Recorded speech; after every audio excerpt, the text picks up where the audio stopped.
자, 이어서 반사와 굴절에 대해서 얘기할 겁니다.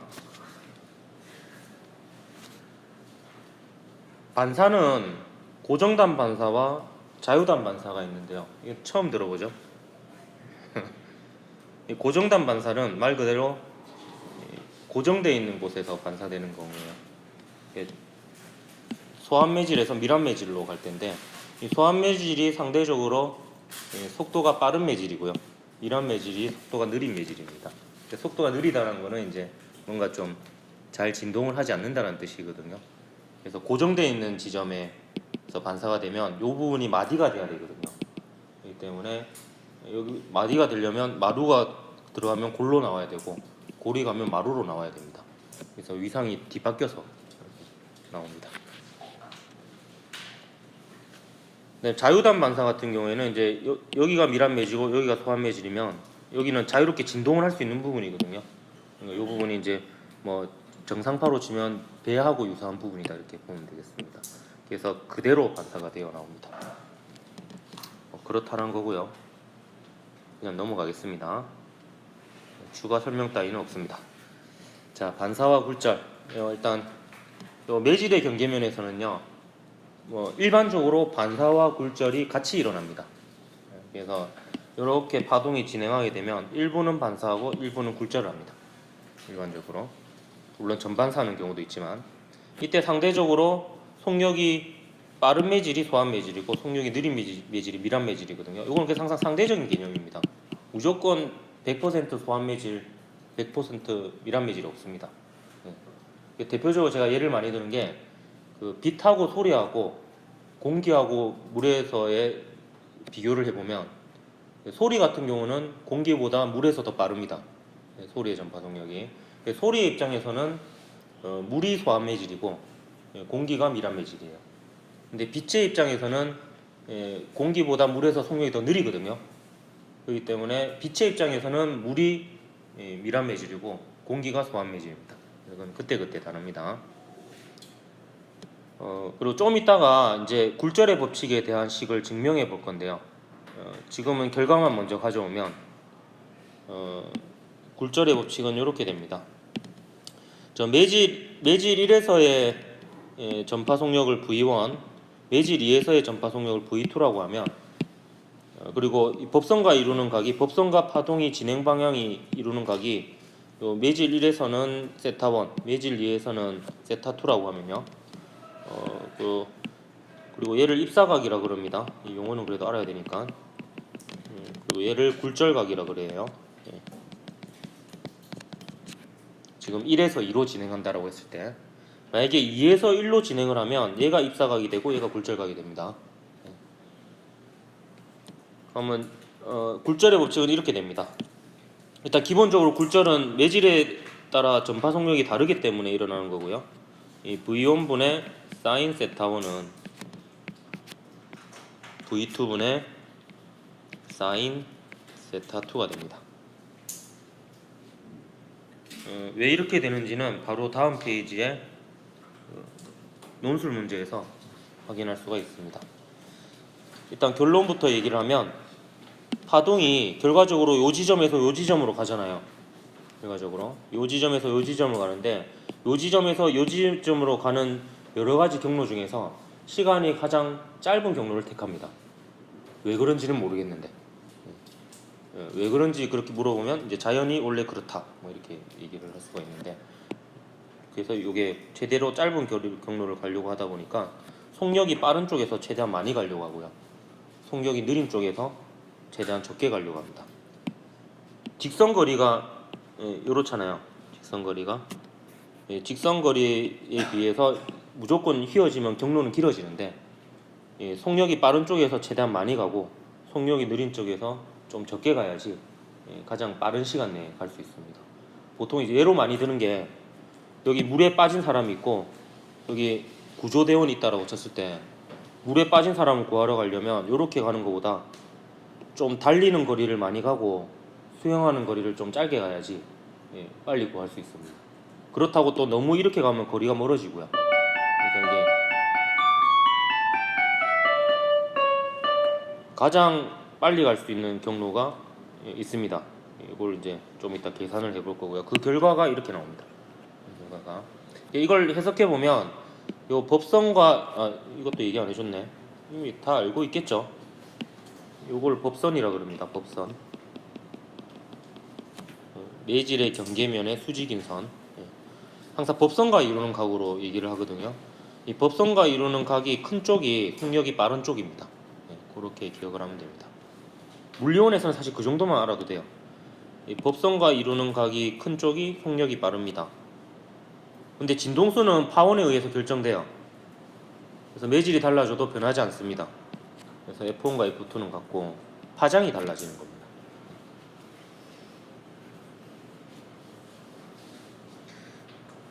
그래서 우리가 색깔을 구분하는 게 빛의 파장이 아니고 빛의 진동수입니다. 왜 그러냐면 물속에 들어가도 색깔을 안 변하거든요. 선생님 색감이 약간 변하는 것 같은데요 하지만 사실 굉장히 많이 바뀌거든요. 그 속력이 파장이 굉장히 많이 바뀌어요. 그래서 파장은 굉장히 많이 바뀌는데 진동수는 거의 안 바뀌어요. 진동수는 거의 안 바뀌는 거고 아예 안 바뀌어요. 그렇기 때문에 우리는 진동수로 색깔을 인지하기 때문에 물속에 들어가서 사물을 보더라도 아니면 물속에 있는 물체를 보더라도 색깔은 안 변합니다.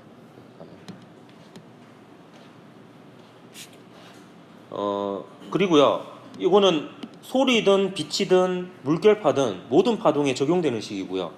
근데 빛의 경우에는 특별히 굴절률을 정의할 수가 있습니다. 왜 그러냐면 소리의 속력은 대표성을 띠는 속력이 없습니다. 15도씨 1기압에서 속력을 하려면 지구가 기준이잖아요. 그래서 우주적인 기준이 없고 빛은 진공에서의 빛의 속력이라는 아주 좋은 기준이 있습니다. 그래서 양변에 C를 곱하면 C 나누기 V1, C 나누기 V2 요게 각각의 굴절률이 됩니다. 이거를 이제 N1, 이걸 N2 이렇게 쓸 수 있습니다. 그래서 진공에서의 속력이 빛의 속력이 무조건 제일 빠르기 때문에 빛의 경우만 정의를 내릴 수 있습니다. 진공에서의 빛의 속력이 가장 빠르기 때문에 굴절률은 반드시 1보다 큽니다.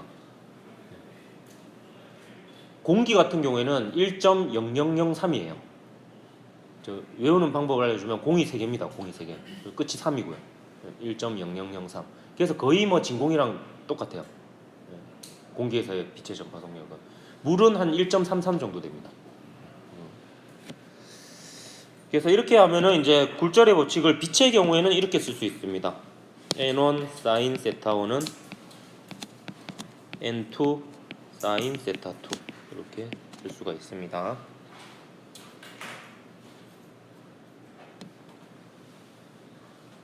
상대 굴절률 개념이 있는데요. 매질 1에 대한 매질 2의 상대 굴절률은 매질 1의 굴절률을 1로 둔다 이렇게 기억하면 돼요. 그러면 요 식에서 이게 매질 1이라고 하면 매질 1의 굴절률이라면 얘를 1로 만들면 되거든요. 양변에 N1으로 나눠주면 얘가 N1분의 N2가 되죠. 그럼 N1분의 N2가 매질 1에 대한 매질 2의 상대 굴절률 이렇게 됩니다. 상대 굴절률은 일반적인 파동도 다 정의 내릴 수 있습니다. 공기에 대한 물의 소리에 대한 상대 굴절률 이렇게 정의를 내릴 수 있어요. 그러면 공기에서의 소리의 굴절률을 1로 잡으면 되거든요. 그렇게 하면 상대 굴절률은 다 정의를 내릴 수 있습니다. 그런 개념이 있다 이렇게 보면 되겠고요. 굴절에는 이제 낮에는 지면의 온도가 높아가지고요. 낮말은 새가 듣고 밤말은 쥐가 듣는다 예를 많이 들죠. 그래서 낮에는 이렇게 매질의 경계면을 임의로 잡으면 여기가 고온이고 여기가 저온입니다. 고온이 속력이 더 빠르잖아. 그래서 보면은 요렇게 꺾이는 걸 알 수 있죠. 보면 법선과 이루는 각이 아래쪽이 더 큰 걸 알 수 있습니다. 그래서 이제 위로 이렇게 소리가 퍼져나가서 낮말은 새가 듣는다라는 표현을 쓰고 밤에는 거꾸로 되죠. 밤에는 아래쪽이 기온이 빨리 떨어지죠. 그래서 아래쪽이 속력이 느리고 위쪽이 속력이 빠릅니다. 그래서 밤에는 거꾸로 되죠. 그리고 물결파의 굴절 요게 지금 보면 파면이거든요.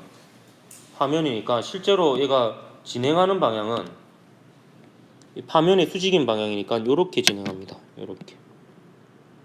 요게 이제 파동의 진행 방향이에요. 그래서 법선과 이루는 각을 비교해 보면 요 깊은 곳이 더 크죠. 왜냐면 깊은 곳이 속력이 더 빠르거든요. 이런 곳이. 그래서 뭐 종종 나오는 문제 중에 이런 모양을 보여주고 이제 어디가 깊은 곳이고 어디가 얕은 곳이냐 뭐 이렇게 얘기할 수 있습니다. 빛의 경우에는 어디가 공기고 어디가 액체인지 또 구분할 수 있는 게 법선과 이루는 각이 이쪽이 더 크죠. 이쪽보다. 이쪽이 속력이 더 빠르니까 공기고 여기가 액체인 상태다. 이렇게 볼 수가 있겠습니다. 그리고 분산이라는 개념이 있습니다. 분산은 뭐냐면 결국에 그 무지개의 원리이자 그 프리즘의 원리가 되겠는데 진동수가 클수록 속력이 더 느리다 했잖아요. 어떤 물질 속에 들어갔을 때. 그렇기 때문에 프리즘이 있으면 프리즘은 보통 유리로 이루어져 있고 굴절율이 한 1.5 정도 됩니다. 그래서 많이 꺾이는데 요 빨간색 같은 경우에는 뭐 한 요 정도 꺾인다라고 하면 노란색은 뭐 말주노초죠. 뭐 이 정도 꺾이고 초록색은 뭐 이 정도 꺾이고 파란색은 뭐 더 많이 꺾이고 이렇게 해서 색깔별로 구분이 됩니다. 왜냐하면 진동수가 클수록 속력이 더 많이 느려지니까 공기와의 속력의 차이가 커서 굴절이 많이 됩니다. 굴절이 되는 이유는 속력의 차이가 생기기 때문이거든. 그래서 이걸 분산이라고 그래요.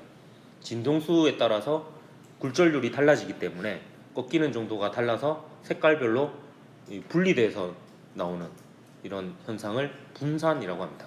분산. 대표적인 게 이제 무지개 원리인데요. 태양에는 백색광이 오거든요. 다양한 색깔의 빛이 섞여서 옵니다. 근데 이 물방울이에요, 얘네들은. 물방울에서 굴절이 되는데 빨간색은 좀 덜 굴절되고요. 파란색은 많이 굴절됩니다. 그러면 얘랑 얘는 퍼져나가니까 한 사람의 눈에 안 보이겠죠. 근데 얘랑 이렇게 모으는 빛을 보면 빨간색은 이 정도 꺾이고 파란색은 더 꺾이니까 위에서의 빨간색과 요 아래 물방울에서 굴절돼서 나오는 파란색이 모입니다. 그래서 이런 식으로 생각해 보면 위에서부터 빨주노초 파남보 이렇게 보여서 무지개가 보이는 겁니다. 여기 이제 무지개 원리는 색깔별로 물에서의 굴절률이 달라서 분리되어서 나오는 분산 때문에 나타나는 현상이다. 이렇게 볼 수가 있겠습니다. 이제 이 문제를 한번 풀어볼게요. 2014학년도 성균관대 수시 논술 문제입니다. 다음 제시문 1에서 3을 읽고 풀어라 이렇게 되어 있습니다. 그래서 필요한 제시문만 끌어다 봤고요. 파동이 진행하다가 다른 매질을 만났을 때 그 경계면에서 진행 방향이 꺾이는 현상을 굴절이라 합니다. 굴절파의 진동수는 입사파와 동일하지만 진동수는 안 변한다 그랬죠. 파장과 속력은 달라집니다. 두 점 사이의 경로는 파동이 진행하는 데 걸리는 총 시간이 최소가 되는 경로와 일치한다 이렇게 되어 있습니다. 이게 물리 문제지만 약간 수학 문제와 융합된 문제입니다. 최소값의 문제고요. 서로 다른 두 매질에서 진행하는 소리의 경로에 대해서 생각해보자. 제시문 1에 근거하여 공기 중에 위치한 스피커 A에서 스피커 A가 파원이 되겠습니다. 물속에 위치한 소리 탐지기 B로 진행하는 소리의 경로를 1, 2, 3 중 선택하고 그 물리적 이유를 논하시오. 입니다. 단 힌트도 줘놨네요. 공기 중에서의 소리는 물속보다 느리게 진행한다. 이렇게 되어 있습니다. 이것부터 먼저 해볼까요? 네. 이것부터 먼저 해보면 1번, 2번, 3번 여러분의 선택은? 1번이 되겠습니까? 어디서 속력이 빠른지를 먼저 찾아야죠. 어디서 속력이 더 빨라요? 물에서의 속력이 더 빠르죠. 그럼 법선과 이루는 각이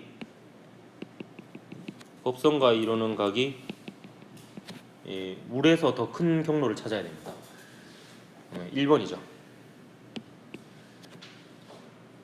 그렇게 해야지 속력이 느린 곳에서 좀 작게 가고 속력이 빠른 곳에서 좀 더 많이 가야지 가장 시간이 짧은 경로가 됩니다. 뭐 이렇게 설명하기도 해요. 바퀴가 2개 달린 차가 있다고 치면 얘가 이렇게 가다가 경계면에서 이렇게 걸리죠. 걸리면 여기서의 속력보다 여기서의 속력이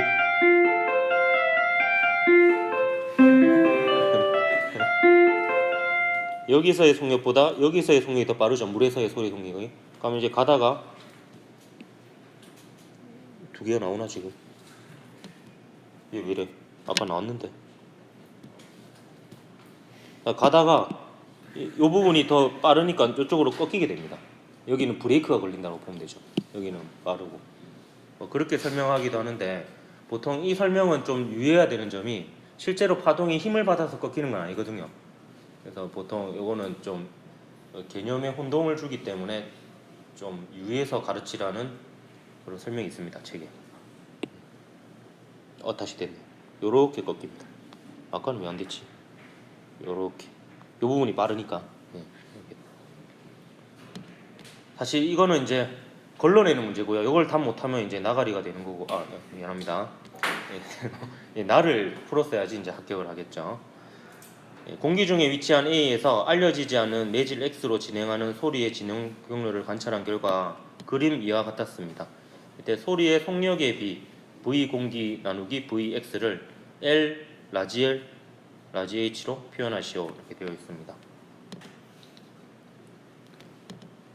그러면요 여기서 여러분이 좀 고정된 값을 좀 알아야 되는데 얘의 위치와 얘의 위치는 고정되어 있죠.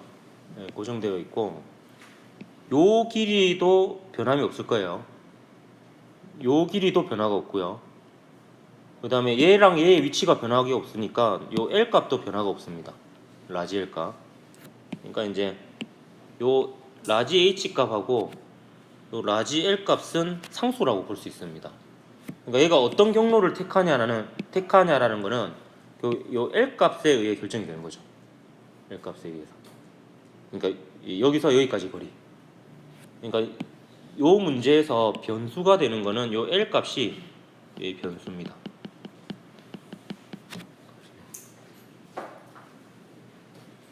그러니까 어떤 경로를 택하느냐라는 거는 매질의 경계면 중에서 어느 점을 지나가느냐잖아요. 네, 그 좌표가 L이죠. 그래서 L이 변수가 되겠습니다. 그러면 얘가 여기서부터 여기까지 가는데 걸리는 시간을 식으로 써보는 겁니다. 그러면 그 시간을 뭐로 미분을 해보면 되겠어요? 스몰 l로 미분해보면 되겠죠. 그래서 미분이 0이 되는 그 순간이 최소값 아니면 최대값이 됩니다.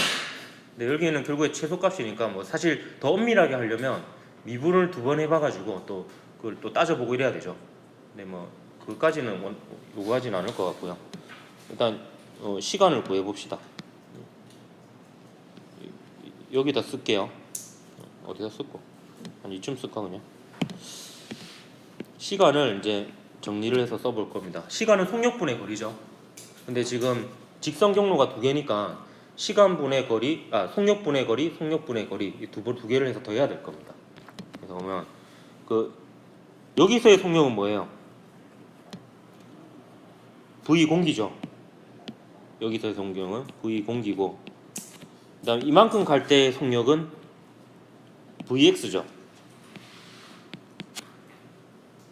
그러면 시간 총 걸린 시간 이겁니다. V 공기분의 이 길이 더하기 Vx분의 요 길이 이렇게 되는 거죠. 여기다 또 표시해 볼까요? 요 길이 한번 구해볼까? 요 길이는 피타고라스 정리 쓰면 되죠. 루트 h제곱 더하기 l제곱 이렇게 되겠습니다. 요 길이 구해볼까? 요 길이도 마찬가지로 피타고라스 정리 쓰면 됩니다. 그래서 이거는 루트 h제곱 더하기 L 빼기 L의 제곱 이렇게 되겠습니다. 다음 총 시간은 이렇게 됩니다. V 공기분의 요거 V 더하기 Vx분의 요거 요게 이제 총 걸린 시간이 되겠죠. 그거의 최소값을 구하는 문제입니다. 그러니까 T는 요것분의 V 공기분의 요거 더하기 Vx분의 요거까지 쓰면 거의 절반을 한 거예요. 그래서 그걸 일단 써보겠습니다. 여기다가 T는 V 공기분의 루트 H제곱 더하기 L제곱 더하기 Vx분의 h제곱 더하기 l 빼기 l의 제곱 이렇게 되겠습니다. 근데 여기서 유일한 변수는 요 l이죠. l 빼고는 다 상수죠. 공기 중에서 소리의 속력, 매질 x에서의 소리의 속력 상수고, 요거 상수죠. 딱 그 스피커가 있는 지점과 검출기가 있는 지점이 고정되어 있으니까. 그래서 L 값에 따라서 시간이 달라지는 거거든요. 근데 그게 가장 최소인 경로를 택한다는 거예요, 자연은. 그래서 뭐를 하면 되냐면, 이제 이까지 세우면 거의 끝났습니다. 그 다음에는 수학 문제가 됩니다. 0은 dt, dl 하면 되죠. 시간을 L에 대해서 미분을 해서 0이 되는 걸 찾으면 되겠습니다.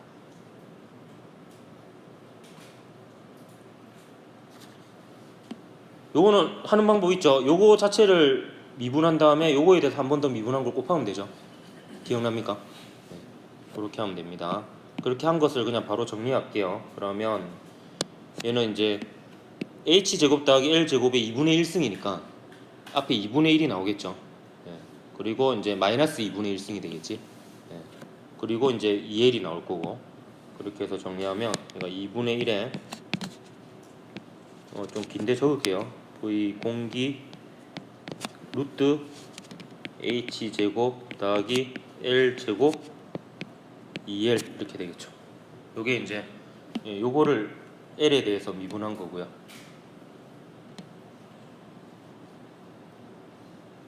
그 다음에 얘를 l에 대해서 미분한 걸 하면 일단 더하기, 역시 2분의 1이 나오겠지. 루트는 2분의 1승이니까. 그 다음에 v 곱하기 vx의 루트 h제곱 더하기 l 빼기 l의 제곱 분의 얘는 이거 또 여러 군데네. 얘는 2의 l 마이너스 l의 마이너스 1 이렇게 되죠. 앞에 또 마이너스 1이 붙어 있으니까. 아니면 그 뭐 l 제곱 마이너스 2l 플러스 l 제곱을 한 다음에 이렇게 해도 되고요. 이렇게 해도 됩니다. 요거 정리하면, 제가 세세한 과정은 좀 생략하겠습니다. 빨리 가야 되니까. 요거 정리하면 이걸 눈으로 정리하면 안 되겠고, 지금 요거 자체가 0이잖아요. 0이고 여기 마이너스가 붙어 있죠. 마이너스가 붙어 있으니까 이걸 이렇게 정리했어요. 바로 이제 문제에서 구하라고 하는 v 공기 나누기 vx로 만들 수 있습니다. v 공기 나누기 vx 하면 이렇게 됩니다. l 나누기, 나중에 확인해 보십시오. 더하기 루트 h제곱 플러스 l 마이너스 l의 제곱 나누기 루트 h제곱 더하기 l제곱. 일단 이까지 풀면 요 논술 문제에서 요구한 답은 구해진 겁니다.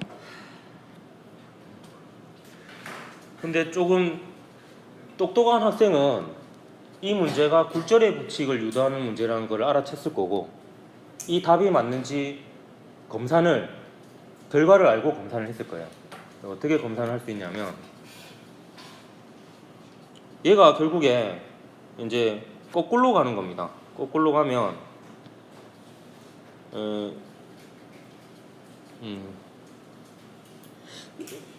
이렇게 되는 거죠. 요 법선과 이루는 각을 각각 세타 1, 세타 2라고 하면 굴절의 법칙이 어떻게 돼? 이 v 공기분의 사인 세타 1은 vx분의 사인 세타 2가 되죠. 근데 여기서 잘 보면 사인 세타 1과 사인 세타 2가 들어있어요. 잘 보면 요거 사인 세타 1이 뭐냐 하면, 요게 세타 1이면 얘가 세타 1이죠. 얘가 세타 1이잖아. 그러면 세타 1과 마주보는 변인 요 길이가 높이가 됩니다. 그래서 빗변분의 높이가 사인 세타운이죠. 그럼 이 빗변의 길이가 루트 h 제곱 더하기 l 제곱이고, 그 다음에 높이가 l이죠. l. 네. 그래서 루트 h 제곱 더하기 l 제곱분의 l이 사인 세타운이에요. 그게 여기 있죠. 여기 보면 루트 h 제곱 더하기 l 제곱분의 l, 그러니까 사인 세타운이죠. 그래서 얘는 일단 사인 세타운이 하나 있고, 그 다음에 나누기 사인 세타2가 돼요. 한번 하게 해볼까요? 사인 세타2는 또 똑같은 방법입니다. 요거 그대로 써도 되겠네요. 요 세타2하고 마주보는 변이 높이잖아. 근데 이 높이의 길이가 L 빼기 L이죠. L이고, 빗변의 길이는 여기 이거죠. 그래서 이것분의 L 빼기 L이 사인 세타2입니다. 이게 어디 있는지 보면, 예, 여기 보면 요것분의 요게 사인 세타2죠. 예, 그렇기 때문에 그게 역수가 되니까 분모에 들어갑니다. 그래서 결과적으로 이제 얘와 얘가 같다라는 걸 보면